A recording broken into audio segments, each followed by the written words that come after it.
बिस्मिल्लाहिर्रहमानिर्रहीम अस्सलाम वालेकुम दोस्तों, वेलकम कहते हैं आपको अपने ही यूट्यूब चैनल पर। दोस्तों, सऊदी अरब फ्लाइट शुरू करती गई है। सऊदियों में जो गैर मुल्की जाना चाहते हैं, खुशखबरी, क्योंकि यकम मुहर्रम से पाकिस्तानियों के लिए सऊदी वज़ारत ख़ारजा की जानिब से बड़ा ऐलान किया गया है, क्योंकि एक दो दिन के बाद मुहर्रम है, कल या परसों होगा।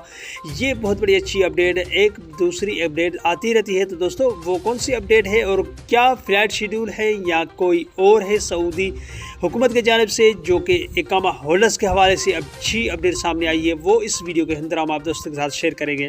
मगर वीडियो को जाने बनने से पहले अगर आप हमारे चैनल पे पहली बार आए तो चैनल को सब्सक्राइब करने के साथ साथ बेल के आइकन को लाजम प्रेस कीजिएगा।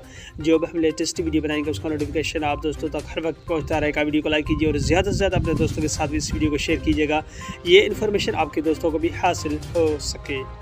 तो दोस्तों, सऊदी वज़ारत ख़ारजा की जानिब से और वज़ारत दाखिला की जानिब से, वज़ारत की जानिब से मीटिंग की गई, जिसमें उन्होंने कहा कि पाकिस्तानी के लिए फ़्लाइट्स बहाल करने के हवाले से अभी कोई कन्फर्मेशन नहीं है। बाद में ये उन्होंने तय किया कि पाकिस्तान के लिए यकम मुहर्रम से फ़्लाइट्स बहाल कर दी जाएगी, क्योंकि यकम मुहर्रम के हवाले से अगर बात की जाए तो उसमें तकरीबन ये कहा जाए कि उम्रा हर चीज़ बंद होता है, तो उनके हवाले से फ़्लाइट्स बहाल की जाएगी। तो उसमें कोई परेशानी भी नहीं होगी, दिक्कत भी नहीं है, क्योंकि उम्रे के हवाले से अगर उम्रा पहले जो खोल दिया गया है, मगर मुहर्रम के महीने में तकरीबन वो सीज़न कम ही रहती है।